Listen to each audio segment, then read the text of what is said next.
What's going on, y'all? 5 Sports Talk back at it with another video talking some NBA. Here to talk about Skip, LeBron. You guys know these are two very polarizing people in sports, and I want to talk about both of them in particular because both of these topics sort of link in together. So, like I mentioned before, if you guys know Skip Bayless, and if you guys watch Skip Bayless and his shows, there's one thing Skip is obsessed with, regardless of sport, regardless of whatever game it is. It is the same thing with everyone, and he loves when this player, so-called player, has this trait in him, and that is the clutch gene. Now, I'm not sure who came up with this phrase. I think it was Skip. He gives himself credit for it. So let's just give Skip the credit for it. He came up with the phrase clutch gene. Basically, are you clutch or not? Basically, it's an innate ability. Either you have it or you don't. Meaning, either you have the ability to be clutch, either you're born with it or you're just not. And Skip's biggest thing is he sees it right away in athletes, or so he says he does. And LeBron James, of course, to him, has never possessed the clutch gene and probably never will, according to Skip. So I'm here to talk about why Skip is so obsessed with this clutch gene, and if it is in fact true that LeBron isn't clutch and doesn't have the clutch gene. So real quick, to find out Skip's obsession with this clutch gene, you just have to look at one thing: Jordan. Now, if you guys don't know, Skip Bayless covered MJ in the back end of his three-peat with the Chicago Tribune. He was a reporter. And at that time, from what Skip says, you know, that is when he sort of, quote-unquote, fell in love with watching Jordan play. And everyone knows Michael Jordan is the poster child for clutch shots, okay? Game-winning shots. Everybody wanted to be like Mike and whatnot. So watching this, Skip Bayless, of course, became the biggest MJ supporter, became the biggest MJ fan, and he just loved that MJ was so clutch, okay? Numbers-wise, I mean, everyone knows MJ was clutch, but of course, numbers-wise, you can say other guys were more clutch and whatnot, but we do know that Michael Jordan was clutch. Now, we go to LeBron James. What effect did this idolization, if you will, of watching Jordan play have effect on Skip for other athletes? Well, he basically looks for that in every athlete. There is no secret that the reason why he loves Tom Brady is because he believes Tom Brady is the most clutch quarterback, and Tom Brady is definitely clutch. He comes up big in playoff games. He's got 5 Super Bowls for a reason. He's not a fan of Peyton Manning because Peyton Manning has more regular season success than he's had playoff success. And so the same applies for, well, it doesn't really apply for LeBron now, but early on it used to, and he didn't have a lot of success. He didn't win a championship until he went to Miami. But I believe this is also a reason why he never, I'm talking about Skip, hated on Kobe, because Kobe is also deemed as clutch, and LeBron never was. And so it was so easy for Skip to pick on LeBron James because to him, ever since watching Michael play, he was obsessed with clutchness, and if you weren't clutch, he was not a fan of you. And actually look around with all the people he likes and he doesn't like. Aaron Rodgers, another guy, he says he hasn't had a lot of playoff success outside of that one Super Bowl run, so he's not a fan of Aaron Rodgers.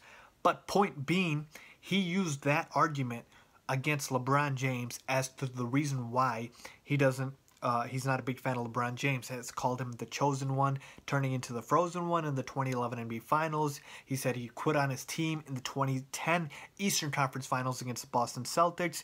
He said his team got blown off in a record margin in the 2014 NBA Finals against the San Antonio Spurs, and so on and so forth. Now, does Skip have a point here?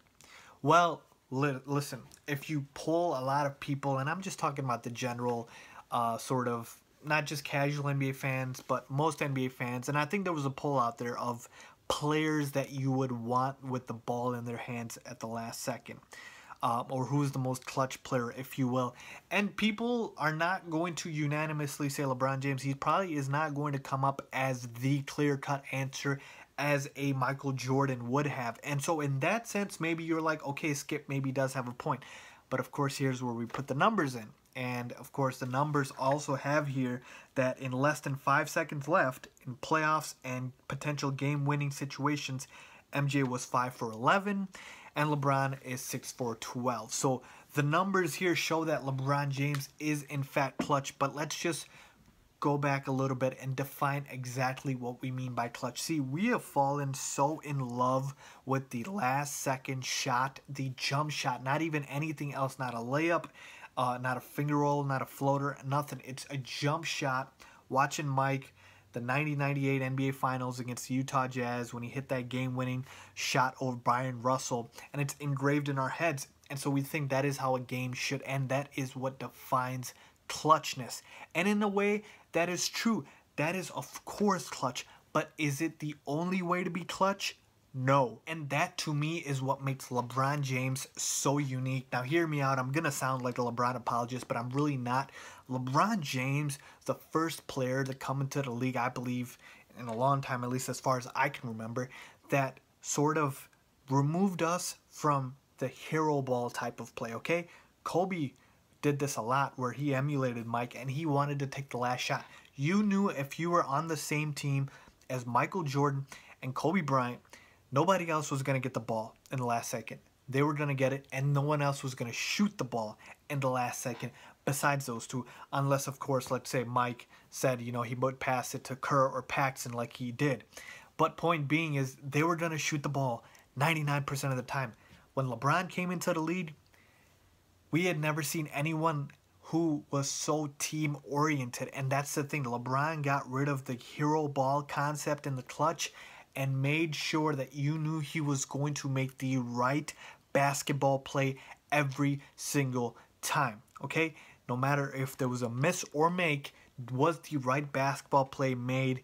And usually, most of the time, it was yes. Now, of course, LeBron has had multiple situations where he didn't come through in the clutch, but so have other guys as well. MJ missed shots, Kobe missed shots. That's not the point I'm trying to make. The point I'm trying to make here is instilling the right way to play basketball was actually put in by LeBron James, because we don't have hero ball. We have team ball, okay? Playing in a team concept. LeBron, if a pass needs to be made at the last second, that can still be considered clutch. He'll make a clutch defensive play like the block he did on Andre Iguodala in last year's NBA Finals. You can have a clutch steal.